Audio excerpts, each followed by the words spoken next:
Busco material, busco las cosas, aviones, los papelitos de colores.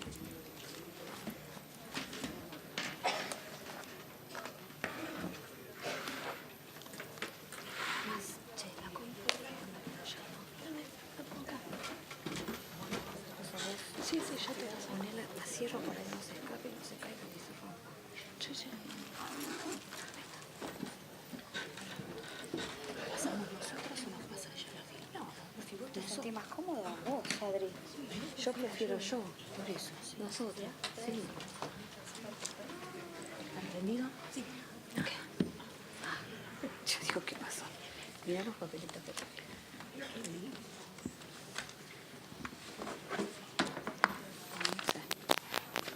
Cuando cierren.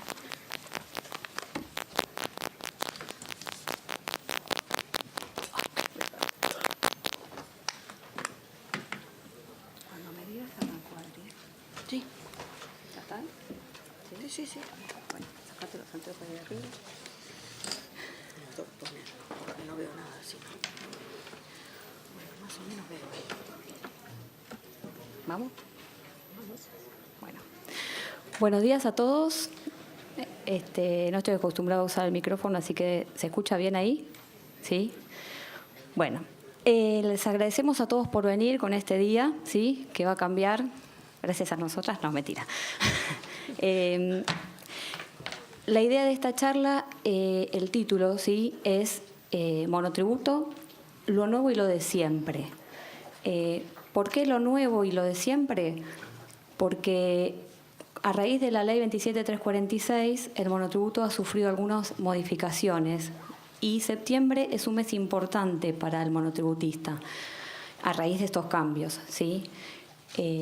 Previo a eso, nos pareció importante hacer un repaso, ¿sí? De las cuestiones generales del régimen.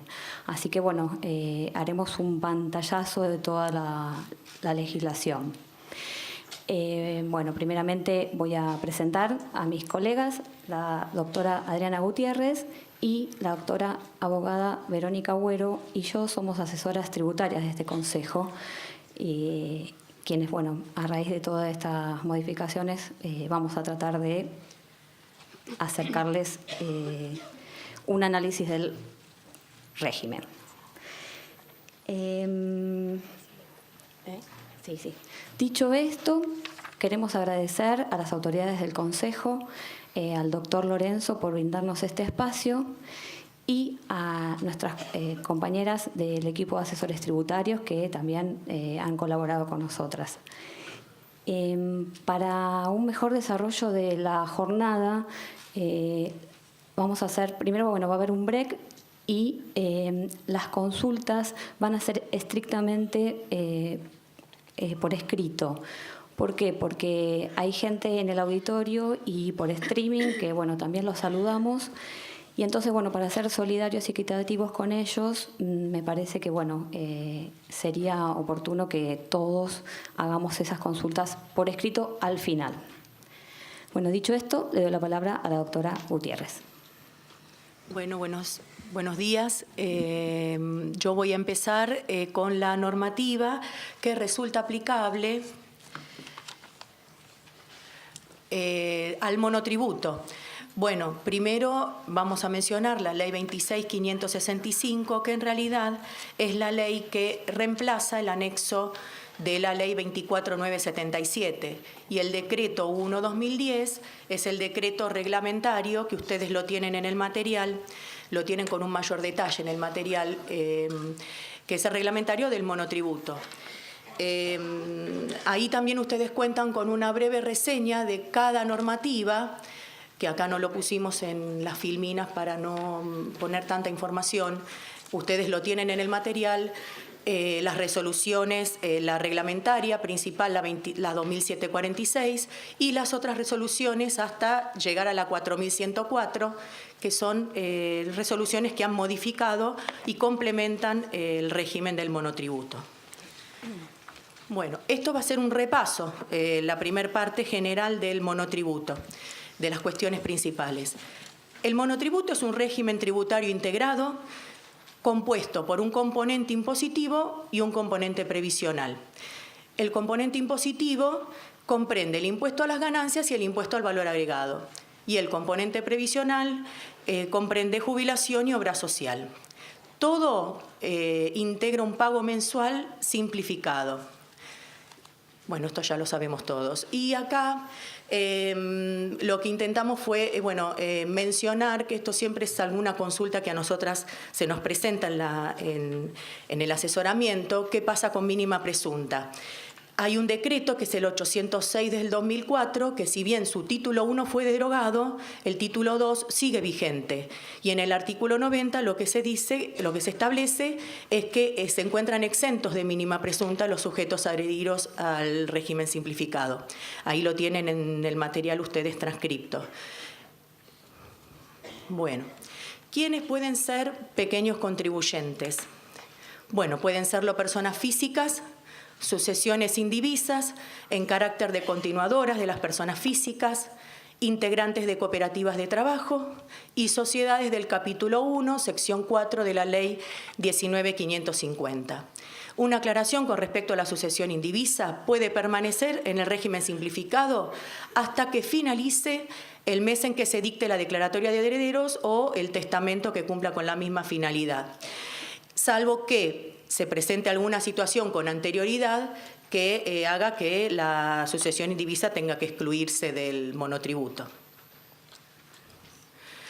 Bueno, además de lo que hemos hablado hasta el momento, hay que cumplir ciertas condiciones para poder permanecer en el monotributo. Y esto está en el artículo 2 de la ley principalmente. Haber obtenido en los 12 meses anteriores un ingreso que no supere la suma de 700.000 pesos para el caso de locaciones y prestaciones de servicios, y en el caso de venta de bienes, 1.050.000, que bueno, después vamos a ver este tema en particular porque requiere también una mínima cantidad de empleados. No superen tampoco en el periodo que estamos indicando los parámetros máximos de magnitudes físicas, energía eléctrica, superficie que se afecta a la actividad, los alquileres devengados, para poder permanecer en el monotributo. En el caso de venta de bienes, el precio máximo no puede superar los 2.500 pesos. Esto es por unidad del bien ofrecido. Y en el caso de una cuestión importante, el monotributista no puede haber realizado importaciones en los últimos 12 meses. La realidad es que el monotributista tiene que realice importaciones por una exigencia del registro de importador y exportador, debe estar inscripto en el IVA. Así que no podría permanecer, pero por una situación natural, si no, no puede desarrollar su actividad. O sea que esta persona, si se realiza importaciones, debería inscribirse en el IVA, aunque no supere los parámetros máximos de ingresos y pueda tener la condición para estar en monotributo. Y una cuestión muy importante, que está en el inciso E del material de ustedes, que no realicen más de 3 actividades simultáneas o no posean más de 3 unidades de explotación. Ahora voy a explicar estos conceptos de qué se trata, ¿no? Hay actividades que no se encuentran comprendidas en el régimen simplificado.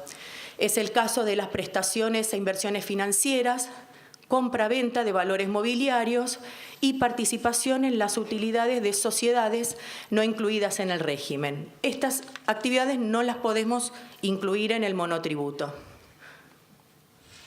Y es incompatible la condición de pequeño contribuyente con el desarrollo de una actividad por la cual tenga que estar inscripto en el IVA. Bueno, acá transcribimos una consulta que es muy frecuente en esta época, esto a raíz del blanqueo. Hay sujetos monotributistas que han blanqueado inmuebles en el exterior. Y bueno, la consulta es de la AFIP, es de la BCD-AFIP, y lo que dice es que si una persona humana monotributista puede ser monotributista si obtiene ingresos por locación de inmuebles en el exterior. La AFIP dice que sí, no hay ningún problema, se va a considerar como una unidad de explotación y en la medida en que no supere los parámetros máximos de ingresos. Bueno, el artículo 6 del decreto reglamentario nos indica que cuando un sujeto monotributista realiza simultáneamente más de una actividad comprendida en el régimen, tiene que acumular los ingresos brutos, las magnitudes físicas y los alquileres devengados de todas las actividades que está desarrollando. Si son tres negocios, serán la superficie de los 3 negocios, la energía eléctrica de los 3 negocios y los ingresos también. Bueno, ¿cómo me categorizo en el monotributo? Tengo unos parámetros, como los estábamos mencionando anteriormente. Tengo el parámetro de ingresos, el parámetro de energía eléctrica, superficie afectada y alquileres devengados, que estos conforman lo que llamamos las magnitudes físicas, ¿no? ¿Qué es ingreso bruto? Lo tenemos definido en el artículo 3 y 9 de la ley y los artículos 9, 10 y 11 del decreto reglamentario. Es el ingreso bruto, es el producido por las ventas, por locaciones o prestaciones realizados por cuenta propia o ajena y excluidas aquellos que hayan sido dejadas sin efecto y netos de los descuentos de plaza. Ojo con esto, muchas veces se consulta qué pasa con el sujeto intermediario que factura por cuenta y orden de otro. En realidad, lo que acá hay que considerar nosotros como asesores de los sujetos monotributistas, ellos van a tener que considerar el ingreso propio y el ingreso de este tercero por el cual están facturando. Entonces, por eso muchas veces estas actividades de intermediación tienen que estar por fuera del monotributo, en régimen general, porque si no yo tengo que soportar una categoría y hasta a la exclusión en algunos casos, cuando en realidad mi ingreso es el 10 o el 20% de lo que estoy facturando, porque soy un intermediario. Por eso estas actividades tienen que, generalmente permanecen fuera del monotributo en régimen general. No se va a considerar ingreso bruto las ventas de bienes de uso, con vida útil superior a 2 años y en la medida que el sujeto monotributista la haya tenido en su patrimonio por lo menos por 12 meses. También tenemos que tener en cuenta que hay ingresos que no se tienen en cuenta, dentro de los ingresos, el impuesto de emergencia a los cigarrillos, el impuesto interno a los cigarrillos y el impuesto a los combustibles líquidos y gas natural. El sujeto se tiene que categorizar de acuerdo a la actividad principal que realice.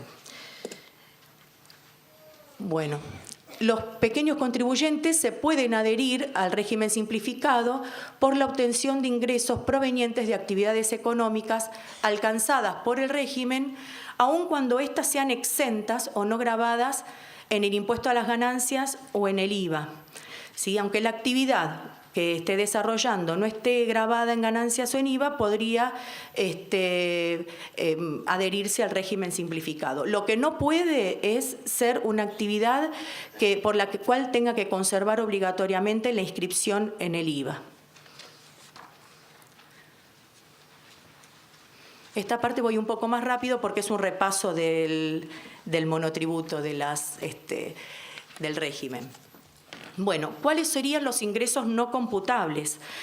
Los ingresos no computables para los efectos de la adhesión, categorización o recategorización se encuentran establecidos en el artículo 12 del decreto reglamentario y son los ingresos por cargos públicos, los ingresos que obtengo por trabajo en relación de dependencia, por jubilaciones, pensiones, retiros, por la dirección de empresas que no se encuentran comprendidas en el régimen simplificado, cualquier sociedad regular o que estén comprendidas pero que no estén adheridas al régimen simplificado, y los ingresos también provenientes de prestaciones, inversiones financieras, compra-venta de valores mobiliarios, Todos estos ingresos no los tenemos en cuenta a los efectos de recategorizarme o de categorizarme en el monotributo. Bueno, las magnitudes físicas que tenemos que tener en cuenta, los parámetros que tenemos que tener en cuenta, ahí tienen en el material los artículos comprendidos en esto. Es el artículo 8 de la ley, el artículo 18 a 21 del decreto y el artículo 12 de la resolución 2007-46.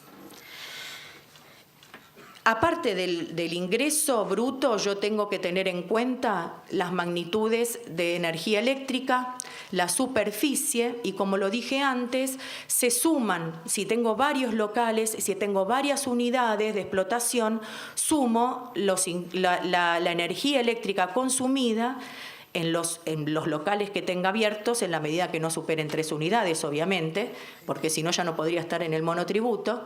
Y también tengo que sumar los alquileres devengados y la energía eléctrica y la superficie que se encuentra comprendida. Acá, en las próximas filminas, vamos a ver que hay algunas actividades en las cuales el parámetro de energía eléctrica no debe ser considerado. Es el artículo 13 de la resolución 2007-46 y entre otras están lavadero de automotores, expendio de helados, explotación de kioscos, juegos electrónicos.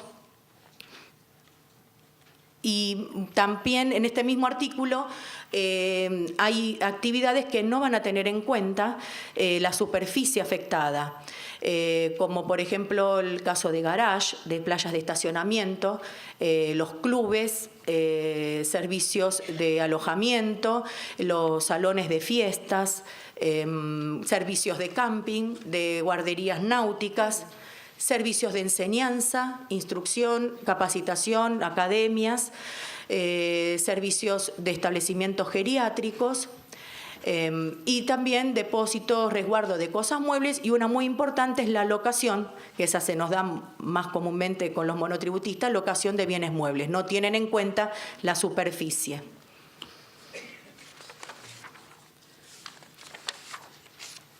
Bueno, ¿qué sería unidad de explotación? Que lo estamos nombrando ya desde el comienzo. El artículo 17 del decreto reglamentario nos define que unidad de explotación es cada espacio físico, cada local, cada establecimiento, oficina donde se desarrolla la actividad, cada rodado que, por ejemplo, en una actividad de remis o de taxi tenga afectado, cada rodado va a ser una unidad de explotación, lo voy a tener afectado a la actividad, lógicamente, cada inmueble en alquiler y cada sociedad de la que forma parte el pequeño contribuyente.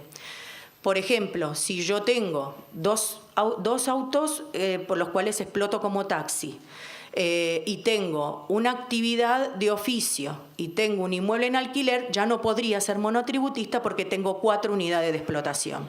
¿Sí? Puedo tener, por ejemplo, una actividad de oficio, un automóvil como taxi y tener un inmueble en alquiler, no hay ningún problema. Si tengo 3 inmuebles en alquiler, tampoco. Nunca tienen que superar, y tengo que tener siempre bien en cuenta, las 3 unidades de explotación.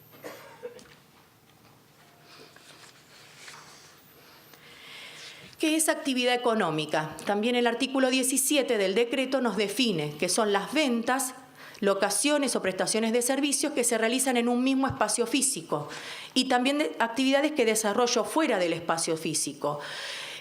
Y aún aquellas que hago sin tener un espacio físico específico para realizar esta actividad. Si nosotros realizamos nuestra actividad profesional en las oficinas de nuestros clientes, no tenemos una oficina propia. En ese caso, nosotros tenemos una unidad de explotación que es nuestra actividad. No importa que no tengamos un espacio físico donde se esté desarrollando. A continuación tienen las categorías hoy vigentes todavía de monotributo. Tenemos desde la categoría A hasta la H. Voy a pasar esta filmina porque en la otra se va a ver mejor.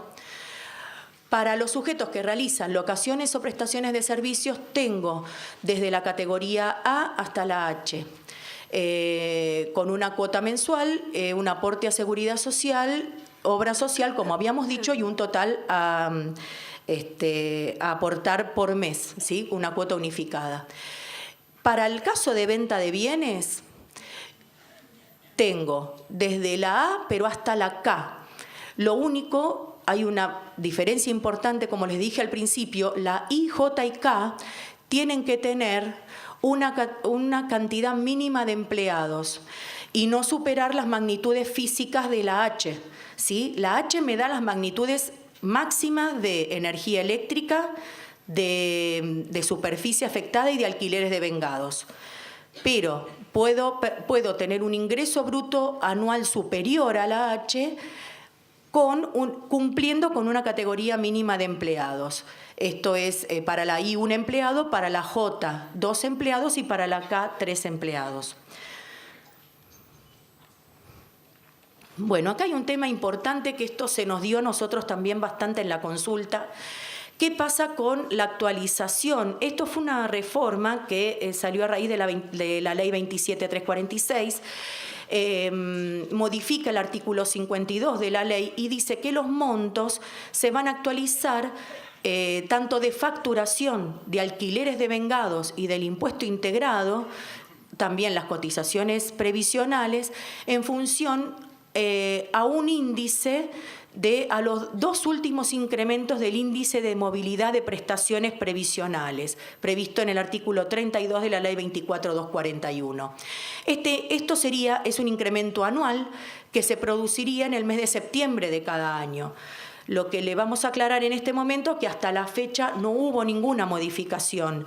La AFIP no ha sacado nuevas tablas todavía, así que en principio nos tenemos que seguir manejando con la tabla que viene desde el mes de enero.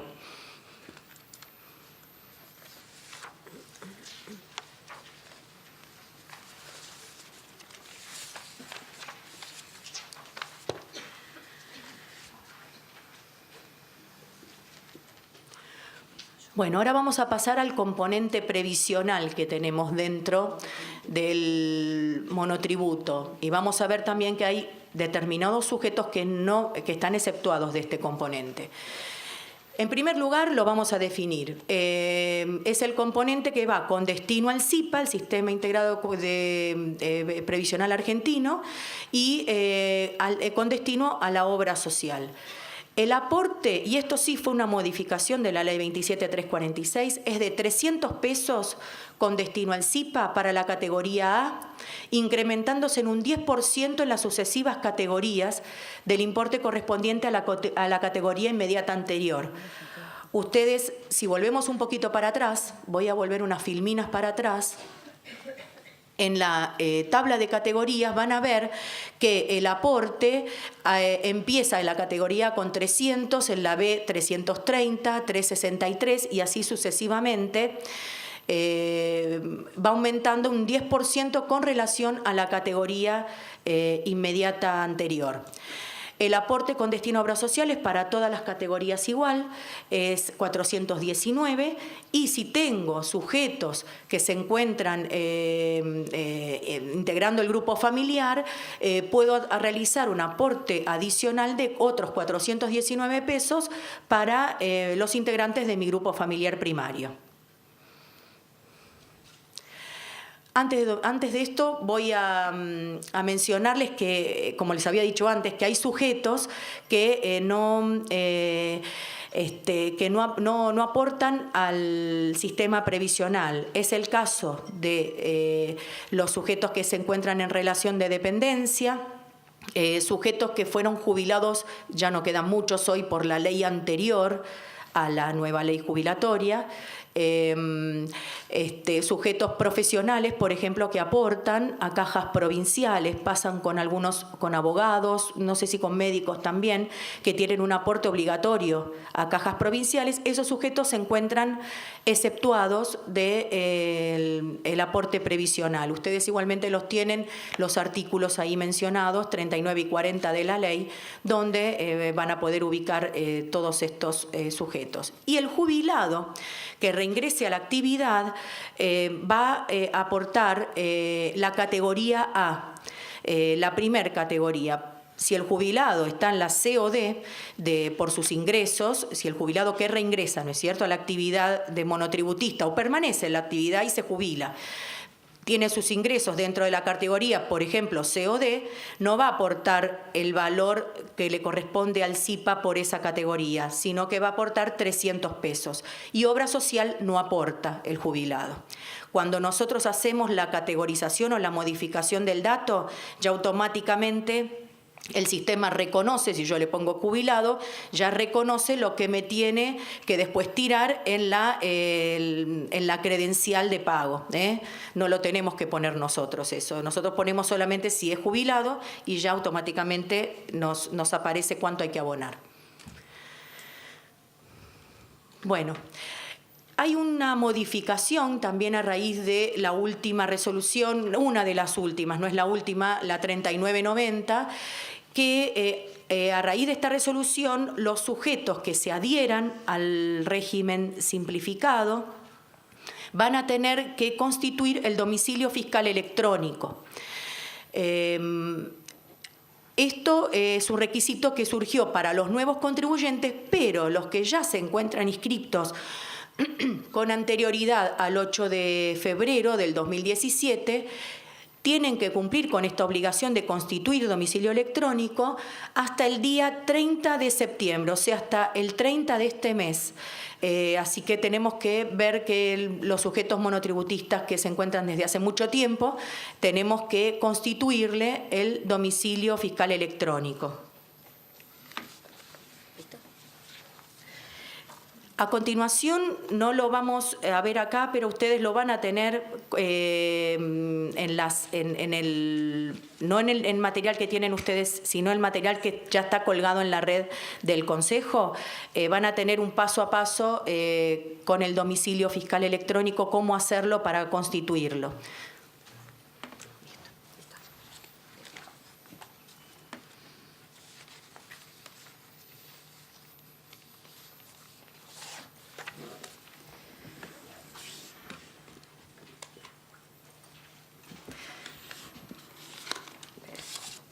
Bueno, ahora vamos a ver el tema de las sociedades en el monotributo, ¿sí? Vamos a establecer qué tipo de sociedades pueden adherirse al régimen. Por definición, la ley dice que considera pequeño contribuyente a las sociedades de hecho, las sociedades del capítulo 1, sección 4 de la ley 19.550, que son las sociedades simples, ¿sí? Y el decreto le da también idéntico tratamiento al de una sociedad a los condominios de bienes muebles e inmuebles. O sea que todos estos tipos de sociedades y los condominios pueden ser sociedades que se pueden comprender en el monotributo. Ahí abajo ustedes tienen el caso de un fideicomiso. Un fideicomiso por sí mismo podría ser considerado una sociedad en el monotributo.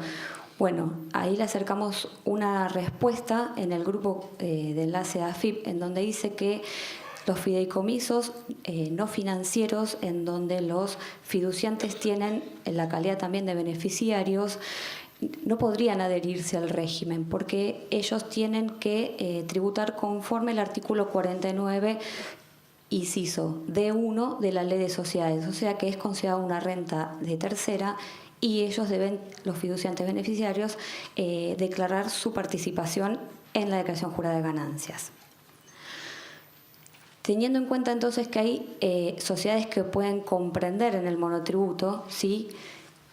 También tiene que cumplir requisitos para poder adherirse a la misma. Los requisitos son que tienen que tener un máximo de hasta 3 socios y también deben cumplir con el resto de los parámetros exigidos para las personas físicas, que ya Adriana les comentó, en cuanto a los ingresos, en cuanto a la superficie que van a desarrollar su actividad, si es que lo hacen en algún local, en cuanto al consumo de energía, si alquilan, o sea, todos esos parámetros para poder adherirse a estas sociedades que están comprendidas, deben respetar los mismos parámetros.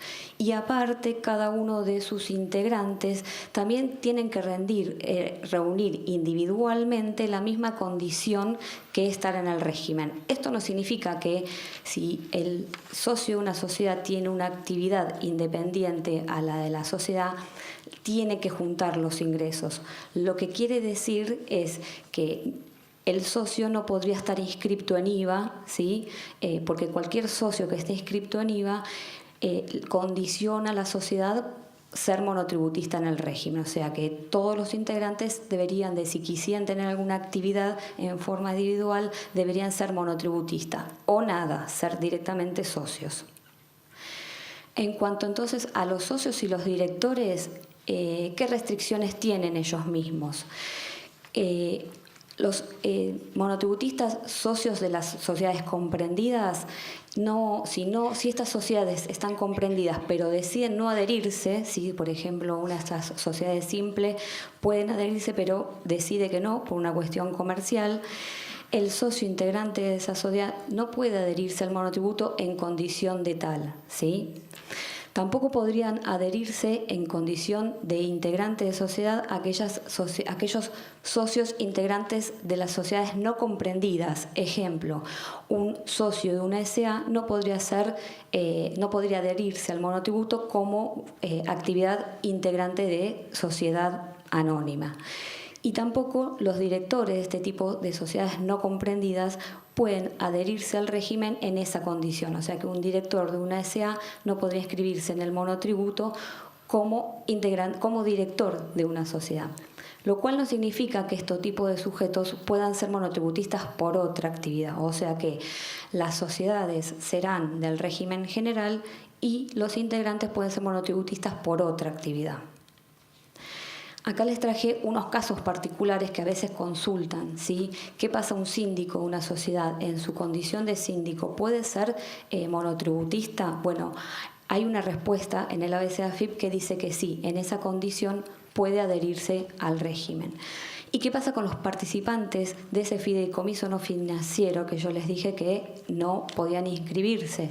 ¿Podrían ser monotributistas? Bueno, por un lado, en la respuesta que se dio en el grupo de enlace, lo que se indicó es que este fiduciante beneficiario va a poder declarar esta participación en el régimen general y por otro lado va a poder ser monotributista por otra actividad, sin tener que contar la actividad de la participación como una actividad más, ¿sí? Con respecto al tema de los parámetros, algo para aclarar.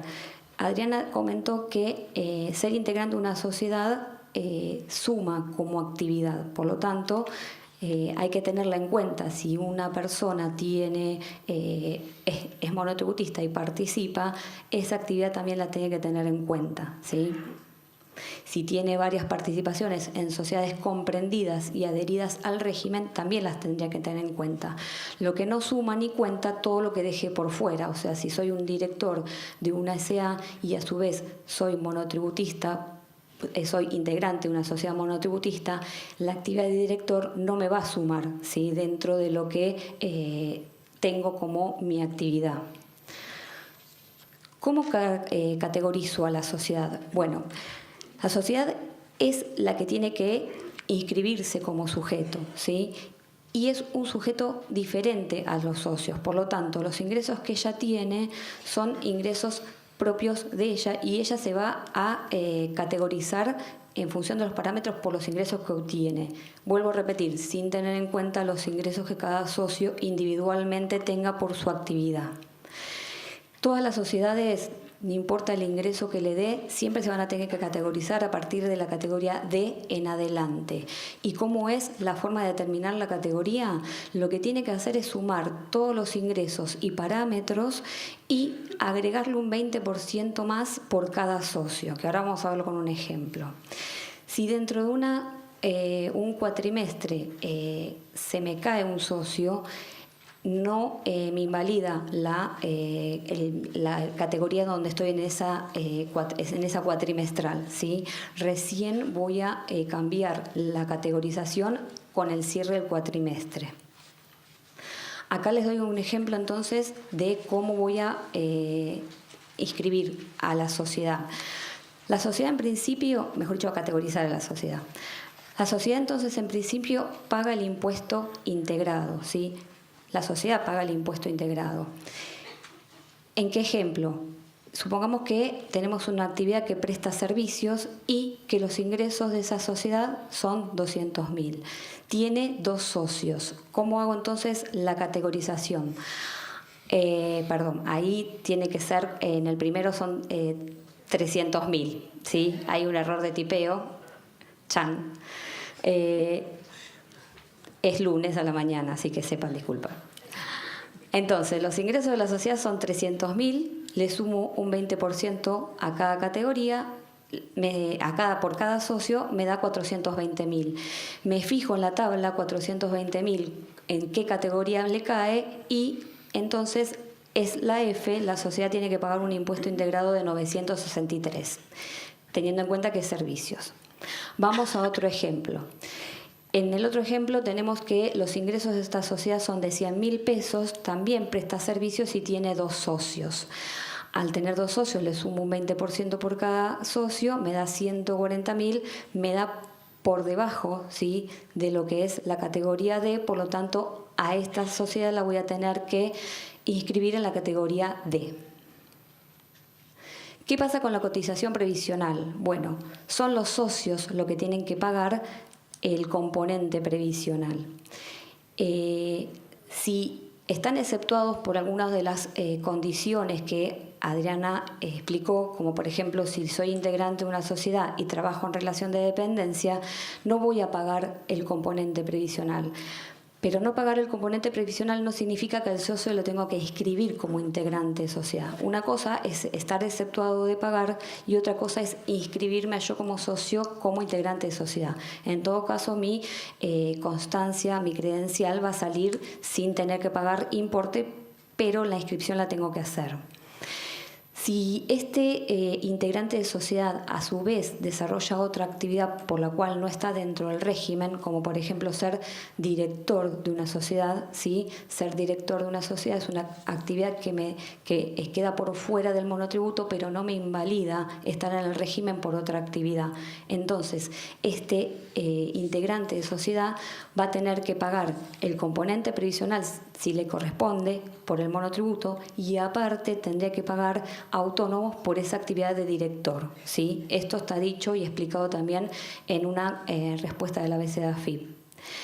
Bien, esto es un cambio que se produjo con la Ley 27.346 en cuanto a cómo paga el socio ese componente previsional. Antes, la sociedad era de una categoría y cada socio pagaba esa categoría.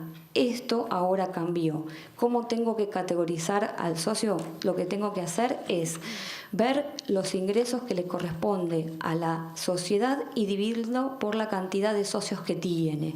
Y con el resultado me paro ese ingreso que me da en la categoría y entonces ese integrante de sociedad va a pagar ese componente previsional. Ahora lo vamos a ver con un ejemplo. Si ese socio aparte estaría desarrollando otra actividad por la cual él es monotributista, ¿sí? Él puede tener como actividad la de integrante de sociedad y podría ser monotributista por otra actividad. Lo que debería hacer es pagar el componente previsional por la actividad individual. Esto sí, la actividad individual es mayor en cuanto a ingresos que lo que le daría como integrante de sociedad. Si al hacer el cálculo del ser integrante de sociedad le daría mayor, debería estar pagando lo que le da por la sociedad. Vamos al ejemplo, a ver si no me equivoqué. Una sociedad que tiene 3 socios. La sociedad está categorizada en la categoría G, luego de haber hecho eso de incrementar el 20% por cada socio. Lo que tengo que hacer entonces con estos ingresos es dividirlo por 3, porque tiene 3 socios y entonces como ingreso me da 150.000. ¿Dónde me paro con esta cantidad de ingresos? Me paro en la categoría C y entonces el socio paga el componente previsional de la categoría C, que son 363. Vamos con otro ejemplo. Suponiendo que tengo una sociedad en donde el socio debería estar pagando en función del parámetro, ¿sí? No es con los ingresos del otro ejemplo, el socio, el socio tiene una actividad profesional y por la actividad profesional paga el monotributo en la categoría F. Y es integrante de la sociedad del ejemplo 1, en donde tendría que estar pagando la categoría C del componente previsional. La categoría F del componente previsional es mayor a la categoría C, por lo tanto, este monotributista integrante de una sociedad debería estar pagando la categoría F, ¿sí? Bien, acá lo que les acercamos es una consulta, ¿sí? De la Comisión de Enlace de AFIP en cuanto a las sociedades que desarrollan una actividad y el socio que también desarrolla una actividad similar a la sociedad. Acá se dio el ejemplo de un médico y una sociedad que desarrolla servicios médicos. La consulta es si el socio puede ser monotributista por esa actividad médica. La respuesta que se le dio en la AFIP es que puede ser, que no había ninguna cuestión por la cual no podría ser monotributista por esa actividad, en la medida que le dé los parámetros en cuanto a superficie,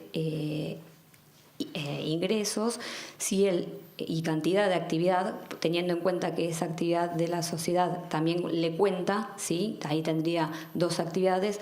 Entonces la respuesta que se le dio a la AFIP es que en la medida que no haya ninguna limitación en eso, podría ser este socio tener la misma actividad. No obstante eso, yo se lo dejo así como puntos suspensivos, tener en cuenta el principio de realidad económica en cuanto una sociedad desarrolla la misma actividad que yo. Se los dejo así picando. No importa. Para los que llegaron recién, vuelvo a hacer el comentario. Les pido por favor que las consultas sean estrictamente por escrita, ¿sí? Porque la gente que está por streaming y en el auditorio no los escucha y entonces el desarrollo de la charla se diluye. Acá tienen un resumen, ¿sí?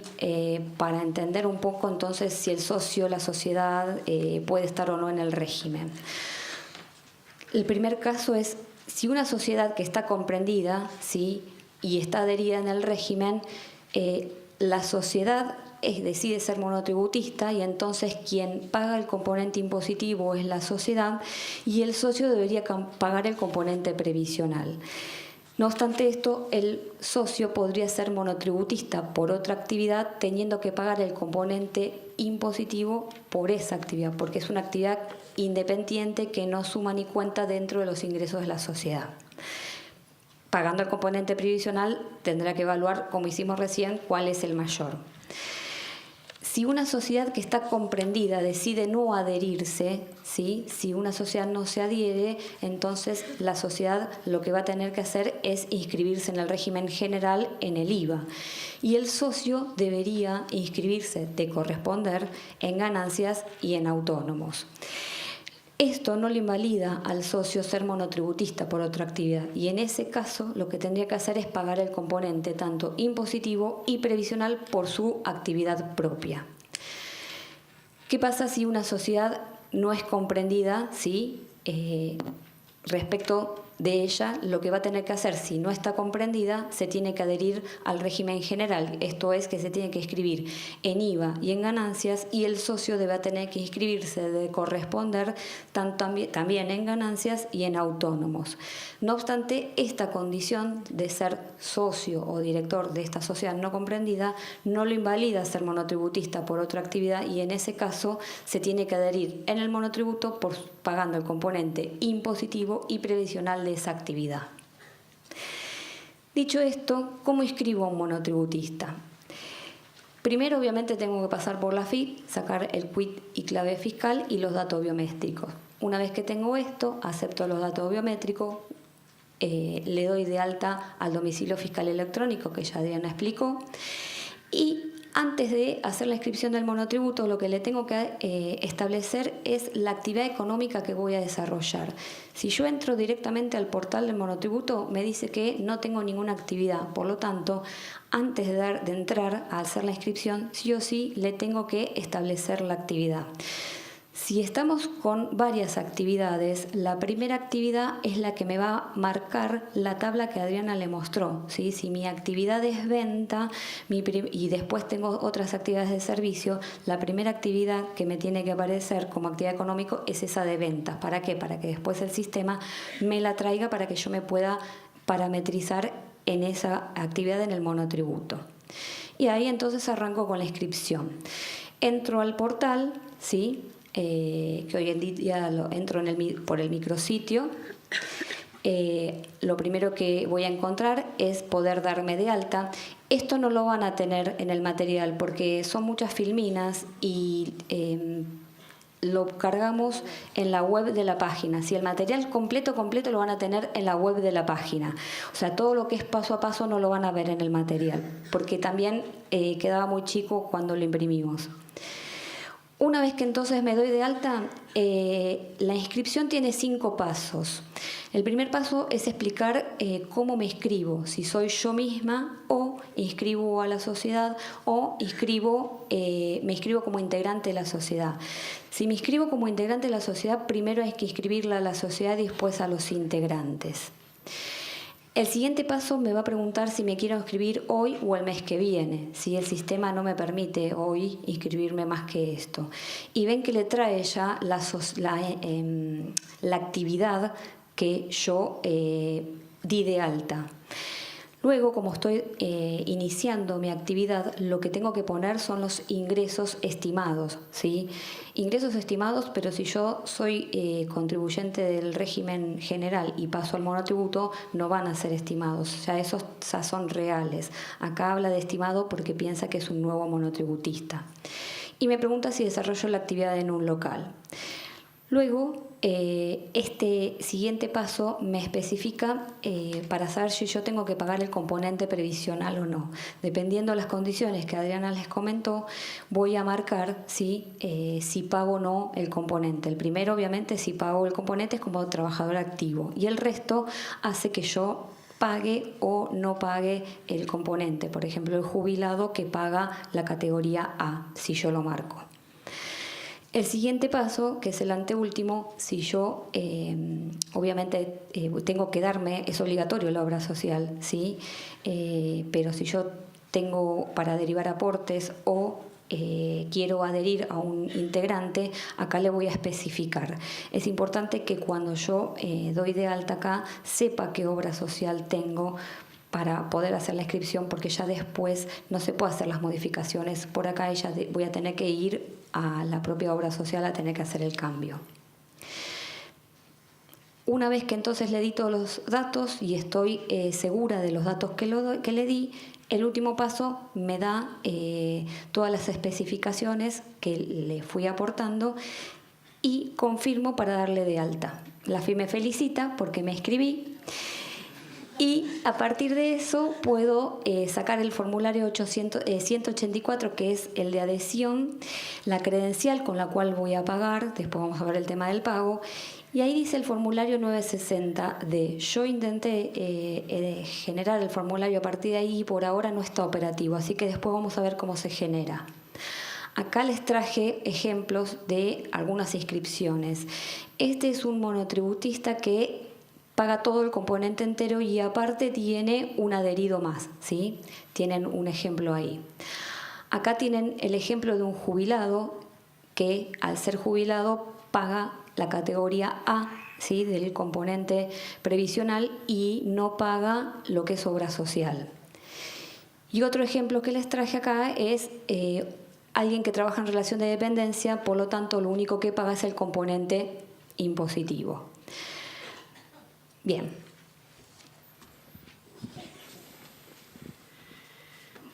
Bueno, ¿ahí se escucha? ¿Ahí se escucha? Sí. Hay que acercarse mucho. Bueno, vamos a ver ahora el tema que nos trae a muchos por acá, que es la recategorización cuatrimestral. La recategorización cuatrimestral ya la teníamos establecida en el artículo 9 de la ley y los artículos 14 a 19 de la resolución 2746. En líneas generales, al finalizar cada cuatrimestre calendario, el contribuyente calcula los ingresos brutos acumulados, la energía eléctrica acumulada consumida, los alquileres devengados de los meses inmediatos anteriores y también la superficie afectada a la actividad. Cuando dichos parámetros superen lo que yo tenía, lo que yo venía declarando, tendré que encuadrarme en una categoría superior. También puedo bajar de categoría, puedo tener ingresos menores y pasar a una categoría inferior. En eso no hay problema con relación al monotributo. Y hasta ahora, si yo no tenía que modificar la categoría, no entro a la recategorización porque no es necesario, hasta ahora.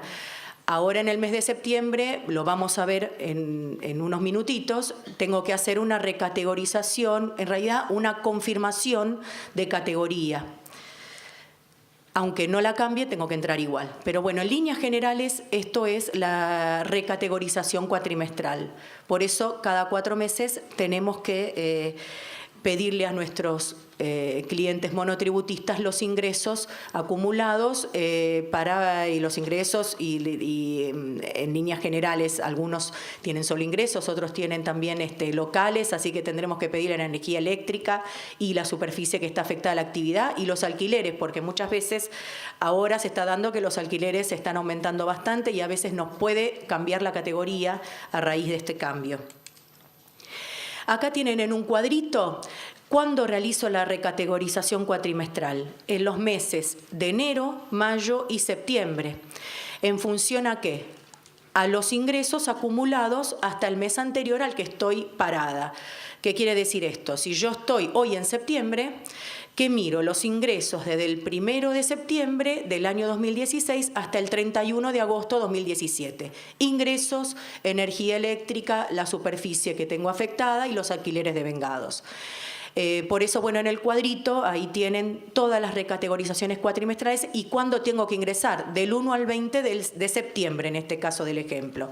Si estoy parado en mayo, ingreso del 1 al 20 de mayo y los ingresos que tomo son desde el 1 de mayo hasta el 30 de abril de ese año.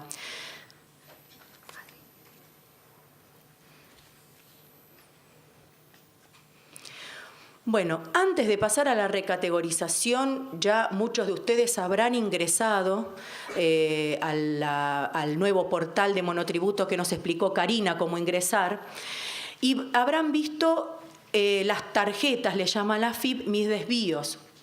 Acá están resumidos los desvíos que encontramos que la AFIP nos puede mostrar.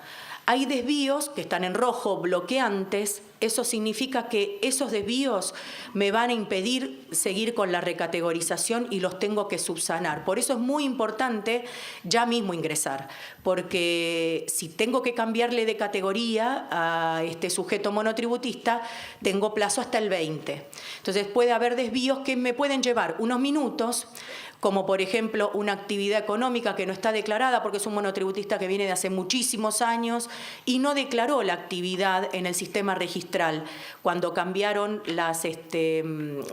cuando cambió la codificación.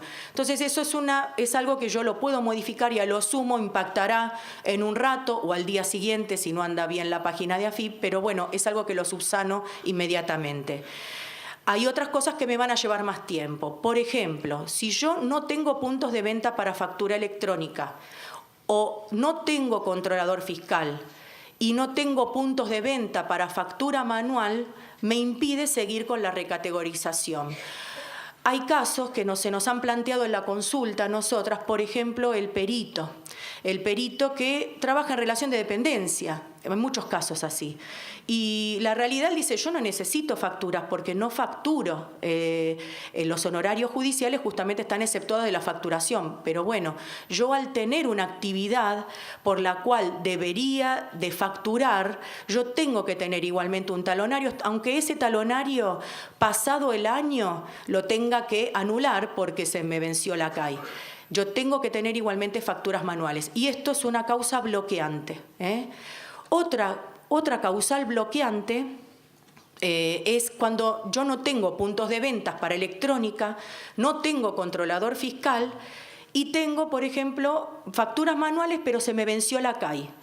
Tengo que ir a ese sujeto, tengo que decir, ya inmediatamente vaya o sea, generarle la CAI y mandarlo inmediatamente a la imprenta, porque puede ser un sujeto. A ver, estos casos se pueden dar, sujetos que no están facturando también relación de dependencia y de pronto algún que otro caso que les surge de facturación y no las tienen actualizadas. Esto antes no era ningún impedimento, yo seguía adelante y las mandaba a hacer cuando las necesitaba. Hoy no se puede. Hoy tengo que tener la CAI al día, es decir, que si tengo que entrar para la recategorización, aunque no haya facturado nada, tengo que mandar a hacer un talonario de facturas inmediatamente cuando se me vence el otro. Otra causal bloqueante importante son las ventas sin facturación. Bueno, esto ya es otro tema que voy a tener que ir a arreglarlo de otra manera. Ya acá no le veo mucha salida. Pero los otros son cuestiones que las puedo solucionar, pero algunas me pueden llevar algunos días. Por eso es importante que entremos ya a ver a los sujetos monotributistas qué situación están teniendo. Los desvíos salen. Otros desvíos que no me van a afectar, no me van a bloquear en la recategorización es cuando, por ejemplo, tengo factura electrónica o tengo controlador fiscal y no tengo puntos de venta manuales. Hay muchos sujetos profesionales, nos pasa a nosotros, que tenemos ya factura electrónica y no hicimos facturas manuales, no hacemos más facturas manuales y no mandamos a imprimir más facturas manuales. Bueno, hay un artículo, que es el 33 de la resolución 2485, que es de aplicación supletoria para todos los regímenes de factura electrónica, que nos dice que en caso de inoperatividad del sistema debemos de contar con facturas manuales, o sea, facturas conforme a la 1415 o a la RG100, o con el sistema que la AFIP nos proponga, ¿sí? Hoy en día no hay ninguna propuesta de la AFIP de otro sistema alternativo, así que lo que tenemos que tener en cuenta, a muchos le habrán salido, ya algunos habrán consultado y les salió este desvío, es tener una factura, mandar a hacer facturas de resguardo, se llama. Estas facturas igualmente valen 2 años, Esto después, acá me está comentando la doctora Januszewski, lo va a hablar en la facturación. Otra cuestión no bloqueante es cuando tengo un punto de venta para factura electrónica o tengo controlador fiscal y tengo un punto de venta para factura manual, pero esta calle está vencida. Esto ya sale, porque ahora a todos los sujetos la AFIP hoy le está detectando la CAI. Antes nosotros las facturas C se mandaban a hacer directamente a la imprenta, no teníamos que pasar por la página de AFIP, hoy tenemos que pasar todos por la página de AFIP y solicitarlas por la web. Entonces la AFIP ya tiene detectado que tengo CAI vencida, entonces tengo que solucionarlo. Y otra cuestión importante, no es bloqueante, pero bueno, es como para tener en cuenta, es constituir el domicilio fiscal electrónico, que algunos no lo tienen, bueno, hay que hacerlo. Y esto igualmente hay plazo, como yo les había dicho antes, hasta el 30 de septiembre de 2017 para los viejos monotributistas, digamos, los monotributistas anteriores al 8 de febrero de 2017. Esto es lo primero que tenemos que hacer. Entonces, después entramos al portal de monotributo y acá tenemos un caso de una persona que entró al portal. Esto es hace varios días, tal vez hoy se vea diferente, pero bueno, lo que quería yo acá mostrar era que le salió un desvío, que era que no tenía facturas. Es un caso que no tenía facturas, no tenía código de autorización, tenía facturas, pero estaban vencidos esa CAI. Entonces le sale un desvío que sin código de autorización o impresión CAI. Ahí no lo van a ver chiquito, pero pueden ingresar en ese lugar Hace unos días no se podía, hace unos días había que hacerlo por fuera como lo hacemos siempre con clave fiscal, pero podrían ingresar allí y solicitar la CAI, mandar a hacer facturas inmediatamente, porque este es un desvío que nos puede bloquear. Acá lo que están viendo ustedes en el inicio del portal es el desvío. Ven que aparece con una rayita roja, ¿sí? Eso significa que eso tiene desvío. Después aparece el estado de cuenta, el próximo vencimiento. El estado de cuenta puede ser que no me aparezca el último pago porque lo hice por un pago fácil todavía. Hay algunos sujetos que todavía lo están haciendo por la vía manual, digamos por pago fácil o Rapipago, y no aparecen y no impactan inmediatamente en la página. Me aparece el próximo vencimiento, la factura electrónica para también adherirse, domicilio fiscal electrónico y también medios de pago que puedo utilizar para abonar la cuota del monotributo, el pago integrado. Bueno, acá voy mostrando cada submenú, digamos, dentro del menú pagos, me aparece el estado de cuenta, el próximo vencimiento y los medios de pago. Acá en facturación aparece nuevamente el sin código de autorización de impresión. En datos del monotributo me aparece la categoría de esta persona, el tipo de monotributo, la actividad que tiene, la actividad de servicios de contabilidad, por ejemplo, y el resto de los parámetros que en realidad en este caso solo se categorizaba por ingresos, pero bueno, por default me aparecen el resto de los parámetros, hasta cuánto tengo de superficie, de energía eléctrica, y la facturación que tenía esta persona hasta ese momento. Y es un no aportante al régimen porque era un caso que justamente tenía una relación de dependencia. Bueno, la recategorización cuatrimestral obligatoria. Esta es la que voy a tener que hacer ahora en septiembre, corresponde al periodo mayo-agosto, aun cuando el contribuyente se mantenga en la misma categoría, y esto implica confirmar los datos que ya venía declarando. Una aclaración previa. Ustedes no tenían en el material, como les había comentado Karina, las filminas de las pantallas, lo tienen en la web ya en la web del Consejo ya está subido. Así que después lo pueden ver detalladamente, acá lo vamos a ver con las pantallas.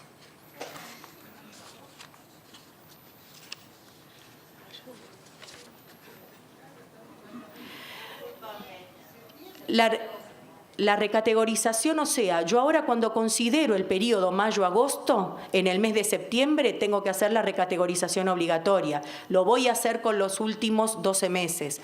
Pero lo que estamos queriendo decir acá es que es la recategorización que corresponde a los ingresos mayo-agosto. En realidad yo siempre tomo un año anterior.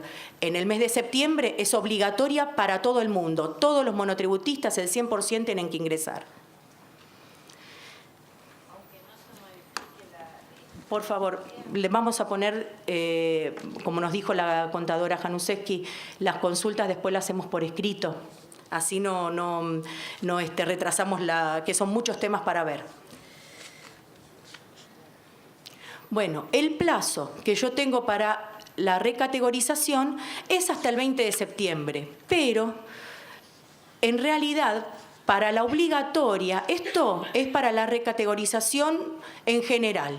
Para la obligatoria salieron fechas a raíz de la resolución 4104 que dio un plazo mayor para aquellos sujetos que tienen que permanecer en las mismas categorías. Para los contribuyentes de la F a la K es hasta el día 20 de septiembre, o sea, ahora.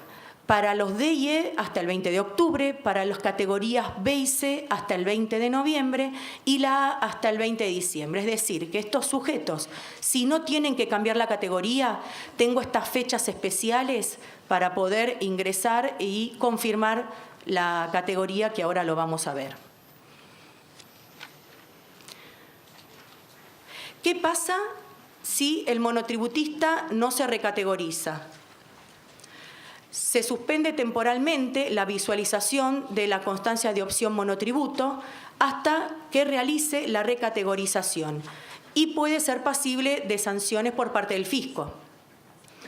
La situación tributaria del monotributista la puedo consultar en monotributo.afi.gov.ar ingresando con la clave fiscal.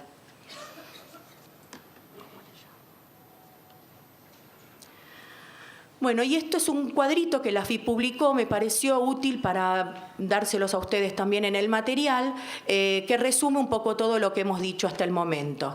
Del 1 al 20 de septiembre, todas las categorías tienen que ingresar, la confirmación la harán en determinadas fechas y una vez al año, en 2010, a partir de ahora, tienen que ingresar los monotributistas para confirmar su categoría o modificar la que corresponda. Y ya desde el 15 de agosto, decía este banner de la AFIP, podíamos consultar las inconsistencias, los desvíos. Bueno, ahora vamos a pasar a la recategorización cuatrimestral. Esto constaría de 6 pasos. Ingreso al portal de monotributo, como ya lo habíamos visto, para la adhesión. Coloco el quit, la clave fiscal. También puedo ingresar por sistema registral. Me parece que es más sencillo ingresar directamente por el portal de monotributo. Al paso siguiente se me va a desplegar ver mi categoría, recategorizarme. Se va a desplegar lo que vimos antes. Si hay algún desvío, se me mostrará el desvío. En este caso va a poder seguir adelante este contribuyente. Ahí veo que puedo entrar, o sea, hasta acá los pasos son iguales, tanto para mi categoría, para recategorizarme como para confirmar la categoría. Ingreso ahí donde estaba el circulito rojo, sí, perdón, y en el paso 3 lo que voy a hacer es, se me va a pedir que solicite qué quiero realizar y acá me abro, o sea, o voy para no quiero recategorizarme o voy para confirmar mi categoría. Yo voy a hacer ahora no quiero recategorizarme. Aquí entonces voy a tener que informar el monto facturado, si no utiliza local o establecimiento pondrá no, me va a pedir todos esos datos y luego presiono continuar, que lo tienen abajo a la derecha. Si utiliza un local u oficina voy a marcar sí, lógicamente, y ahí se me va a desplegar los campos para que complete la información de dónde se encuentra el lugar donde realizo la actividad. Por último, me va a pedir que indique si la propiedad es alquilada o no. En caso que no sea, presionaré no y ahí terminaría. Si presiono sí, me va a aparecer, me va a pedir que coloque los datos de quit del locador y me lo va a validar el quit. Una vez que lo coloqué, presiono continuar. En el paso 5, lo que voy a ver es los datos que yo fui cargando para este contribuyente. En este caso me plantea que es una categoría D, locaciones de servicios.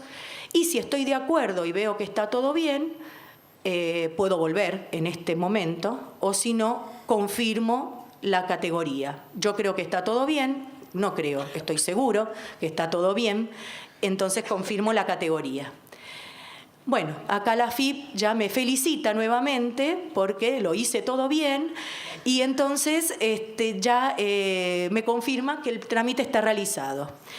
Acá lo que puedo ver es imprimir la credencial, que ahí está marcado en el circulito rojo a la derecha, abajo, y ahí voy a ver la credencial nueva de este sujeto. Era un caso de un sujeto que solamente tenía, aportaba nada más que el impuesto, ¿no? No tenía aporte de autónomos ni de obra social. Sería un caso clásico, relación de dependencia o un profesional que aporta una caja provincial. Todo esto igualmente en el sitio web de la AFIP lo pueden ver, pero lo van a tener ustedes en el material que ya está en la web nuestra. Bueno, ahora vamos a la confirmación de la categoría. La confirmación, ingreso también al portal de monotributo, presiono comenzar. Para acceder al portal coloco el quit y la clave fiscal. Bueno, también podemos ingresar a través del sistema registral. Seguimos adelante. El paso 2. Acá veo que se me despliega, ya ingresé con la clave, se me despliega ver mi categoría, recategorizarme y ven que aparece con la línea roja. ¿Por qué? Porque es justamente lo que tengo que hacer ahora. Esto es lo mismo que el anterior, exactamente igual. Entramos al mismo lugar. Y bueno, acá le damos 2 ejemplos de personas que digamos que van a confirmar la categoría. Me dice, esto es lo que sabemos de vos. Acá, por ejemplo, sí, me tutean ahora, me tratan. Somos todos jóvenes. Ingresos, esto me trae el año anterior, entre septiembre de 2016 y agosto de 2017. Fíjense, ¿no? Acá esta persona emite factura electrónica, como lo pusimos arriba en el ejemplo. Es más o menos razonable, tiene egresos. Dentro de los egresos le cuentan la cuota monotributo, que es la cuota anual, esto es lo que pagó anualmente esta persona. Después tiene comprobantes electrónicos recibidos por 10.500 pesos y consumos con tarjetas, esto es importante, me trae los consumos con las tarjetas de crédito y de débito. ¿Sí? Entonces, a veces se nos pueden presentar inconsistencias. Lo vamos a ver en otro caso que ahora les voy a mostrar. Por ejemplo, en una relación de dependencia, obviamente que los consumos con tarjetas de crédito y débito son muy altos. Son acordes al sueldo que tiene la persona declarada, que también, por otro lado, la AFIP cuenta con esta información. Yo por eso esto hay que analizarlo bien con el cliente, porque es una información incompleta. No tenemos toda la información, ¿sí? Si esta persona, por ejemplo, no será el caso, pero si tuviera controlador fiscal, lo vamos a ver ahora, no aparece ese ingreso. Entonces me aparece solo el ingreso con factura electrónica. Y de pronto esta persona vende al público y su 80% del ingreso es por la venta al público y no por la facturación electrónica. Entonces estas cosas no es una información completa, a eso me refiero. No se asusten, hay que pedir todos los elementos para tenerlo obviamente bien justificado, porque a esta persona le puede aparecer un ingreso de 10.000 pesos y de pronto un consumo con tarjeta de crédito de 130.000, pero bueno, esta persona está teniendo un sueldo de 40, 50.000 pesos mensuales, entonces no es algo descabellado, hay que ver cada situación particular. Ser director también. O ser director de sociedad, como acá me decía Karina, no también. No le va a aparecer. No van a aparecer todos esos ingresos. Bueno, este ejemplo, miren, acá es un monotributista empleador que tiene controlador fiscal y tiene ventas con tarjeta de crédito. Acá van a ver lo que yo les digo, todos, o sea, es la inconsistencia total. Esta persona vendió 103.502 pesos con tarjeta, ¿sí? Y tiene ya de remuneraciones 126.000 pesos. Por eso les digo, no se asusten con esto, porque lo que hay que pedir y tener es toda la información. Si yo a esta persona le pido toda la venta que tiene, digamos, que hizo manualmente, porque esa venta la hizo con facturas manuales, esa no está pasada acá. Entonces esta persona tal vez tiene 500.000 pesos de ingreso o más, ¿sí? Y no lo sabemos, no lo vemos acá, lo tenemos que tener nosotros identificado en nuestros papeles de trabajo. Esto nos sirve de ayuda, es decir, ojo, la AFIP, bueno, las remuneraciones yo ya las conozco. La cuota de monotributo que viene aportando, bueno, eso lo conozco. Los consumos de tarjeta de crédito, eso es lo que yo tengo que verificar. Esta persona es una persona bastante tranquila en consumo, no tiene un consumo muy importante de tarjetas de crédito y débito anual.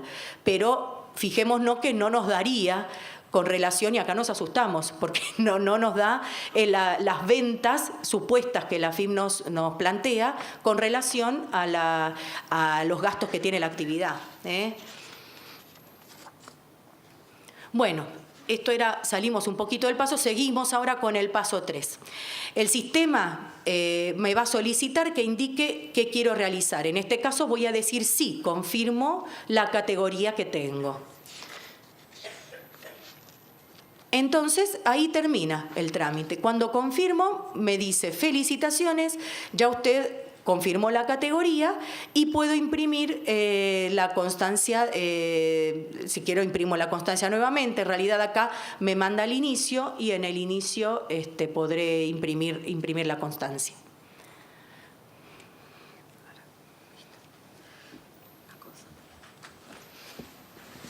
Una sola aclaración respecto de esto.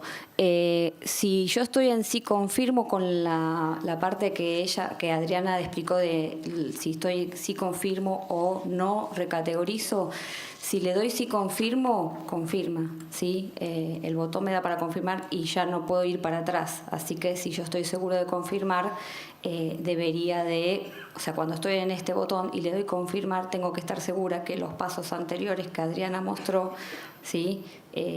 Son acordes a mi categoría. O sea, si le pongo confirmar, no me dice, usted está seguro de, como estamos acostumbrados que la FIP me pregunta, le doy y ya disparó, confirme. Así que sí, esa es la única aclaración. Claro, ojo con esto justamente porque en la recategorización vamos a ver que tenemos muchos más pasos. En esta no hay tantos pasos y ya fíjense que al paso tercero ya le digo yo, confirmo y ya está. No puedo volver atrás, ya está, ya esa persona confirmó la categoría. Bueno, hacemos un break de 10 minutos y volvemos.